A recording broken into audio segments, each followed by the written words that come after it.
I got a great idea. Do it flat. No shading, no realistic bullshit. It'll look cool. All right, later. Hey, how you doing, sir? Pretty good. How are you? I'm doing good. I like seeing famous people. Oh, yeah? Because the cameras are on them. Oh, shit. I've seen a lot of people blow up and get on TV and just become total asshole wankers. Chris never changed. He just stayed Chris. Chris Garver is an absolute natural.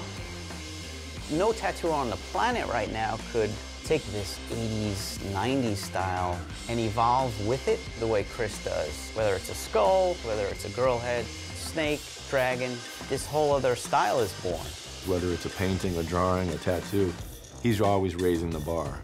We both came, you know, from the hardcore scene, going to shows, and it's just like, I want to look like those guys. We were really running around on the streets, getting fucked up and chasing this tattoo dream. He didn't really come to, like, mainstream. I think mainstream kind of came to him. I wish I could do it all over again. Like, I did some crazy shit in my career. He's a fucking genius.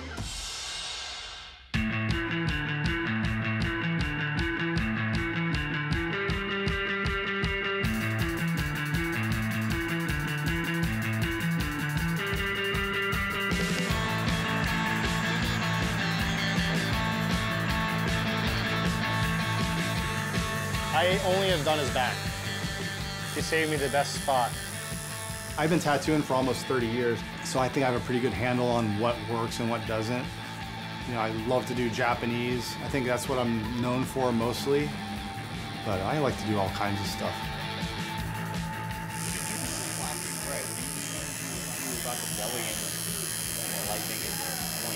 Light. The flames won't have anything. Negative? Yeah. Positive.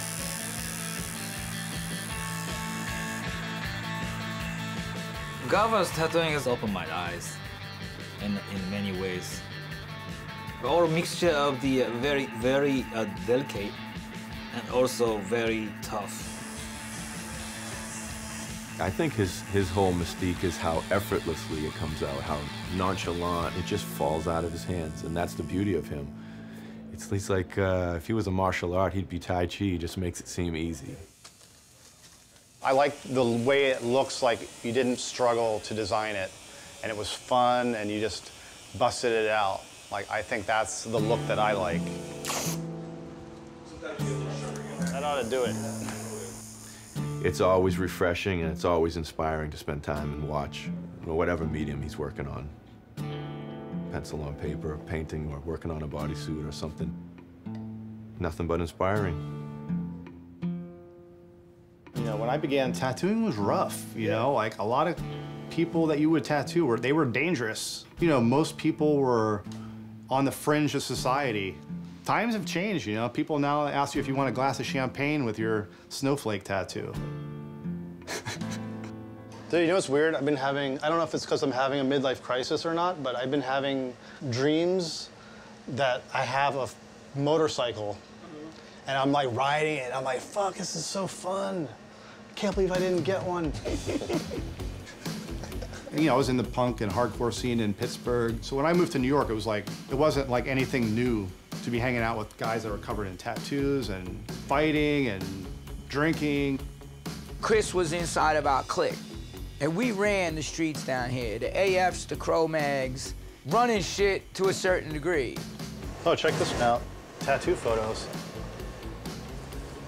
I look like I'm on drugs right there. Oh my God. That's what you looked like when I met you.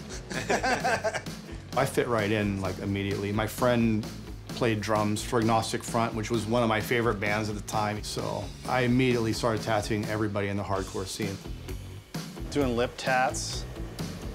Let's nick the knife.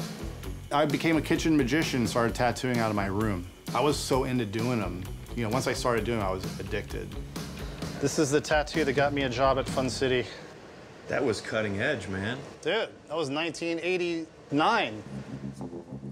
Philip Lou started working for Jonathan Shaw, and they went to a tattoo convention in Pittsburgh. A guy that I did a tattoo, I did like a big black and gray dragon on this friend of mine. And Philip and Jonathan are like, whoa, that thing's awesome. Who did that? And he was like, my friend Chris. He actually just moved to New York a few months ago.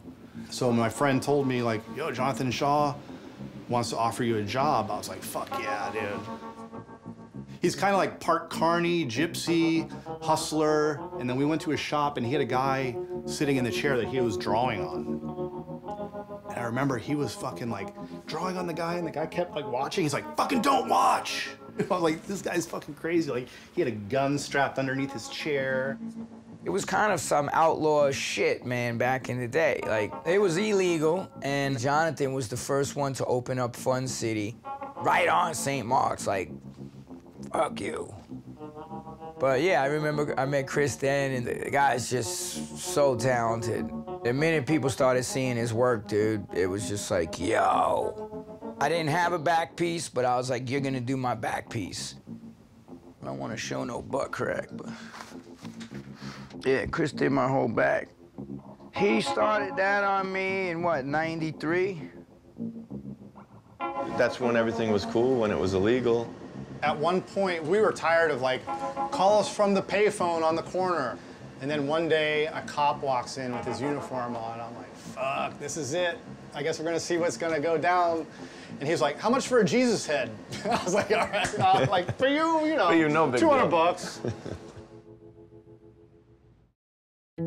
We came here for the friends, and we got to know the friends of our friends. And we found others just like us. And just like that, we felt a little less alone.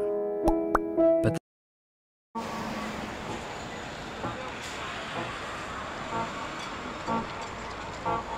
I think I started working at New York Adorn in 95 or 96. I remember when I started working there, people used to make fun of me because, you know, I still had all my hardcore friends, and they're like, New York Adorned? What the fuck is Adorned? You know? Yoni. What's up, dude? Good. This is Yoni. He's one of the owners here. He's Lori's partner. Yeah. It really struck me how far behind New York City was in tattooing when it was one of the biggest art centers in the world. There was a lot of people doing cool stuff in LA, and obviously that was the San Francisco era. I was very intent on bringing this kind of thing to New York. This shop looks completely different than when I started working here. There was like a sliding glass door that separated the front room from the back room, and the front was a jewelry store. In the back is where the tattooing was, and it was kept kind of secretive because tattooing wasn't legal, you know, at first. But once it became legal, the glass sliding door was always open. One thing about Lori is that she has a vision, and she looks towards the future. So I think that if she wanted to establish New York Adorned as being not such a scary place to go, it was not like a tattoo shop that you walk in and it was a salon. At the time, it was Chris Garver, Mike Ledger, and Scott Harrison. All of the best people working in the same room so that you're able to feed off each other. So it was just easy to be here and easy to get incredible inspiration. Here's a painting I gave Lori. I found this old painting in the garbage. It was like an Italian landscape painting, and I think you can still see the buildings. And I think there was like a street. It sucked. So I just painted over it. But I like the texture. It looks cool on the rock there. We were all in awe of Chris from day one. Like, you would say something to him, he'd go boop, boop, boop, boop, boop. We were like, what? That's insane. True natural. He can create this kind of art that was unusual. It wasn't what you would see in tattooing. What made New York Adorned different is that it was like very focused on the art. Whereas in all the other shops I'd ever worked at, it was like whoever makes the most money at the end of the day wins. To work with guys that are better than you and are working harder than you, it'll definitely kick you in the ass, give you a drive. Getting to work with Chris, was that? It was amazing. It was amazing, yeah. Definitely working and watching each other, like, you know. It wasn't a competitiveness, but more of just, like, feeding each other's, you know, artistic, like, oh, wow, okay. That's great. Okay, I gotta do something great with this one, too, you know. My concept was, like, your job is to come in and create art. My job is to make sure that the conditions are optimal so that you can do that. Every great tattooer walked through these doors. Every great tattooer. I have a list that says Dream Team, and every once in a while I scratch a name on there, slowly, slowly. This thing right here is painted by a guy named Kaz, who was a huge influence on me because he was the first Japanese tattooer to ever work in New York. And I was already kind of focusing on doing Japanese tattoos, and I learned so much from him. The guy is, he's an amazing artist. You know, Lori, she knew people from all over, like West Coast, and we had great visiting artists, like Dan Higgs would come there, Eddie Deutsch. It kind of was like San Francisco came to New York.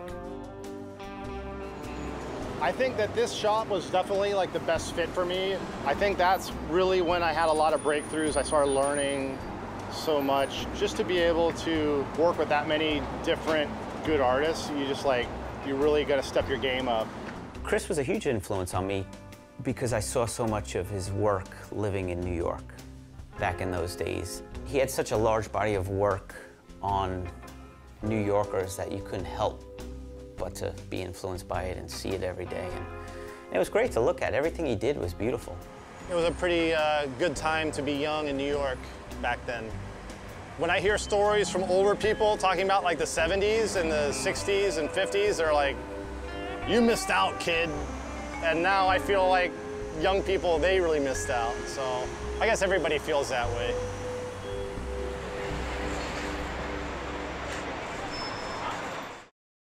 I got a car with an app. I don't mean I shopped for a car. I mean I went from I want a car to here's.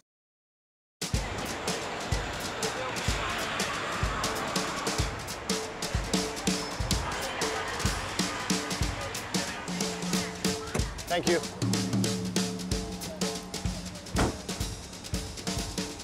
Yo, Dean. What's up, dude?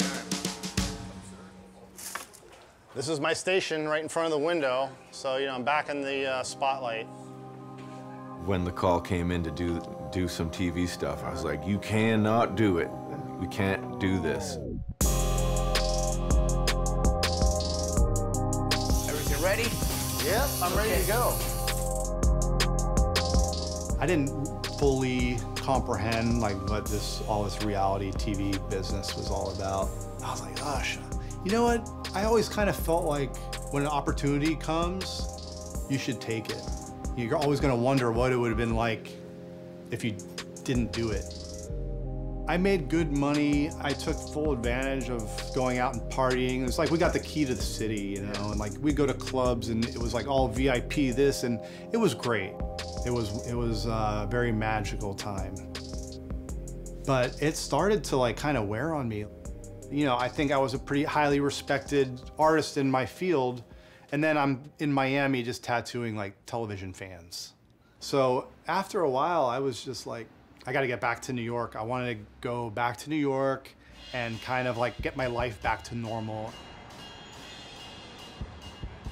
My old buddy Ami from the show asked me to partner up with him and run this shop. I thought about it and I decided to do it.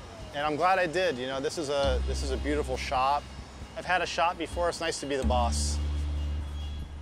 I'm in a really good spot. Like I'm tattooing as much as I want. Really great clients. I guess I should go kind of bold so it matches all your other ones, huh? I want you to do whatever you want to do. All right. Oh, Froggy. Oh yeah, I got a little party tat. Party tat. Oh. At this point, I have way more people that want to get tattooed by me than I could tattoo myself. You ready? Yep. So I mean, I am kind of picking and choosing like what I tattoo. He tattoos on his terms, and he's very well respected in the tattoo world.